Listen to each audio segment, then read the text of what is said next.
Welcome back to More Up North. I'm Shannyn Moore, just a girl from Homer, sitting here with Scott McAdams, just a mayor from Sitka. That's right, just a mayor from Sitka. Having a big old time here. And everybody's got a question for you, but they don't have their own show. So I get to ask a couple of things, just real basic ones. I want to ask you about, I know that a big concern people have are jobs. Yes. And a big thing in Alaska is development.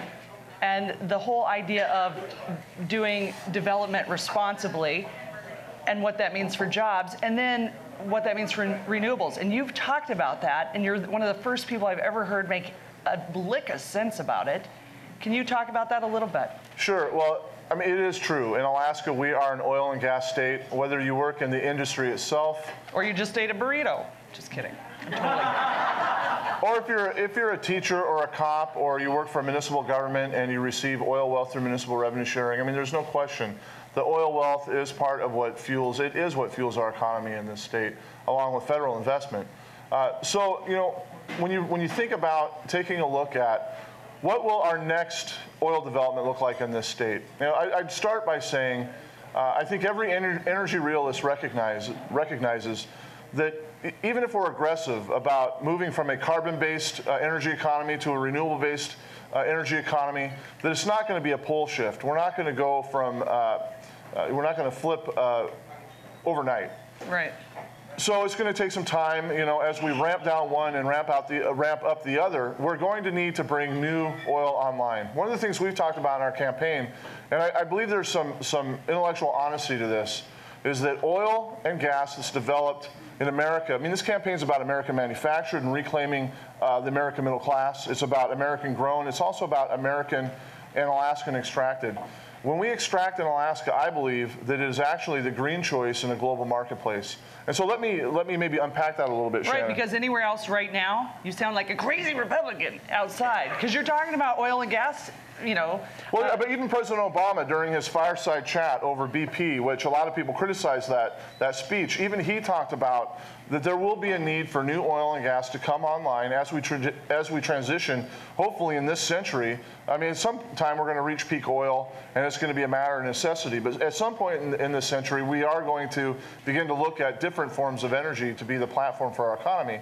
But it's not going to happen overnight. Even President Obama recognizes that. Well, President Obama, though, put in offshore wind farms, which, you know, when it comes to the breaking news that we've had a wind spill and everybody should get out a kite, then maybe we'll realize maybe that's a healthier way to go. But you're right, it's going to take time. In Alaska, we have it, so...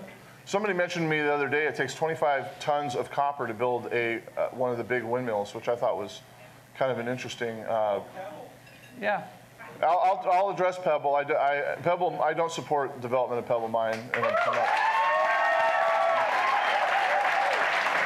I'd like to speak to that, but that has to do more with that has to do as much with commercial fisheries as anything else. But well, that's like 60% of the questions in here. That's about Pebble.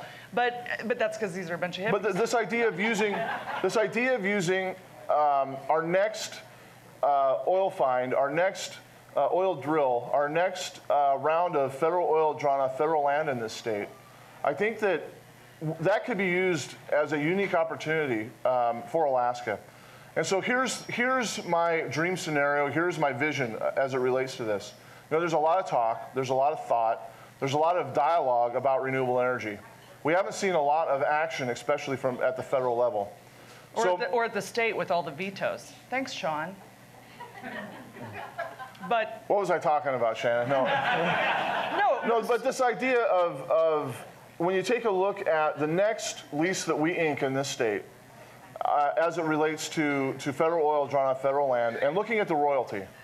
Well, right now, royalties, at least for land-based extraction, is a 50-50 split between the federal government and the state government.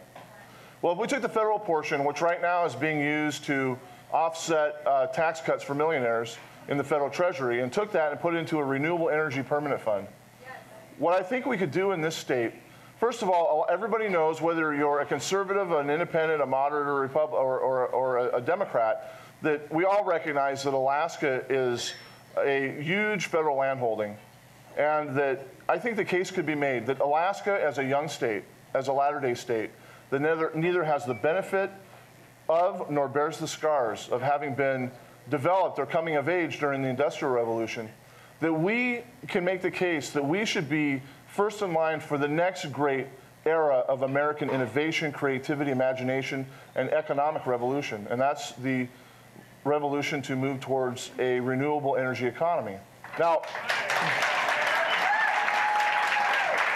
here's why this is so primed, and this is why I think Alaska is unique in this way. Because believe me, the governor in Iowa and the congressman from Florida and the state representative in Nevada would all like to take on this mantle. But here's why Alaska's special.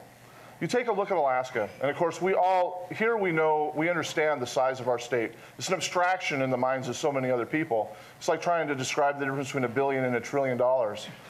It's hard for people to imagine. But here we've got, in this state, 150 standalone electrical utilities that are too far apart from one another, in most cases, to ever connect, that use diesel as their primary means of electrical generation. Okay, here we've got oil resources in the state that we could use as a cash machine if we if we make it a matter of policy priority. And when you take a look at the Renewable Energy Atlas for Alaska, hardly a community exists in this state that isn't nearby stranded wind, stranded water, stranded geothermal energy. If we could broker a comprehensive renewable energy bill or a comprehensive energy bill that says we're going to take new oil that comes online, we're going to produce it and extract it American so that we can make sure that it's done in a country that has standards for development, in a country that has a labor tradition, where our working men and women will be able to share in the wealth of the extraction. And we can use this opportunity to make Alaska a laboratory for renewables. There's no reason why this state couldn't become the Silicon Valley of the next great economic revolution in this country.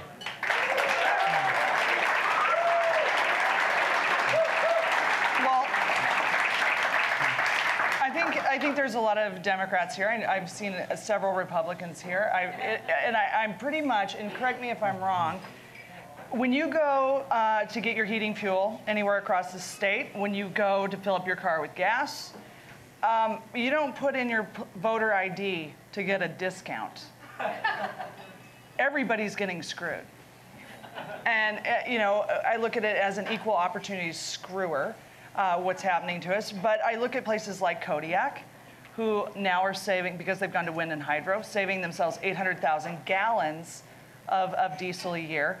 And we have people staying in poverty. I mean, people, I've heard you talk about education and what's happening. Energy costs are a civil rights issue in this state. So And I think you should explain that. I'm a past president of the State School Board Association, was active in fighting, standing up for rural equity in the foundation formula and the way we fund schools. As a local school board member, but active at the state level. But what I learned during that time is right now in Alaska's 53 school districts, and this just is an example,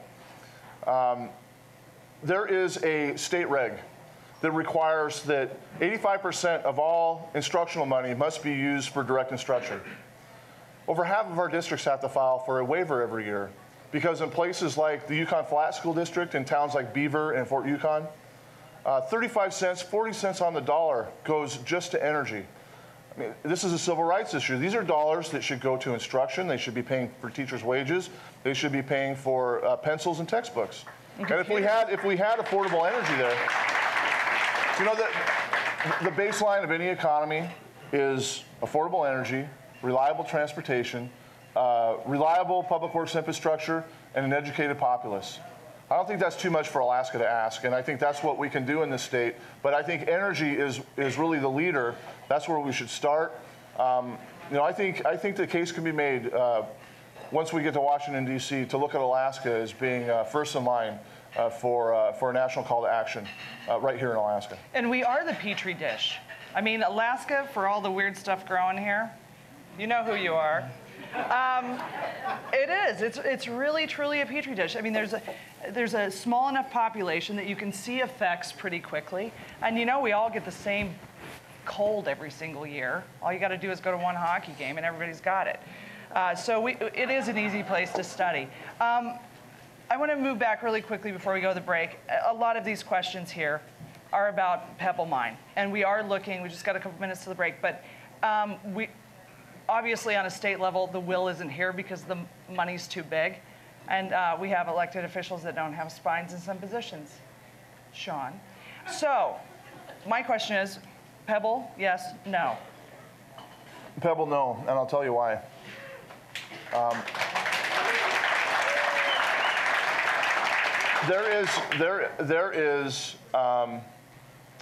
It's the wrong mine in the wrong place at the wrong time. I think that when you look at, I mean, and that doesn't mean that, again, this idea of American and Alaskan extracted being the progressive choice in a global marketplace, you know, the bottom line is the consumer electronics that I enjoy. You know, in this country, you look at the 20th century and all the progress that we made, and once we got through the 60s and we got to the 70s, we declared before the world that we would be the leaders in conveying a clean environment to our kids. We set up strong environmental policy in this country. Then 1980 happened. And for the next 30 years, we outsourced and offshored and free traded and deregulated the American manufacturing base and American workforce. We started to borrow and trade, and now here we are in the year 2010. And we've got to still have a strong set of national environmental policies, but we all enjoy goods and services that are developed in a global marketplace. So every time I buy a BlackBerry or I buy the equipment that we're using to film this show, the mineral resource that it takes to build a computer, when we buy that computer, we offshore, we export environmental degradation to other countries that don't have the governance capacity to be able to enforce environmental law, that don't have a labor tradition where their workers are able to share in the wealth of that extraction. I think when we do it here in Alaska, we do it better than anybody else in the world, and we can do it in a way where we can have oversight. But the problem with Pebble is it is at the headwaters of the most profitable and strongest red salmon fishery in North America. I've got friends that I grew up with. I'm the mayor of Sitka. Commercial fishing is the second largest sector in our town. I have friends who've got $500,000 in capital outlay invested in the bay. What about them? What about the people who live there and the traditional use on the ground? What about those folks? What about the villages and the communities? It's too dangerous, it's too big, it's the wrong project. And you and I have both been fishermen, and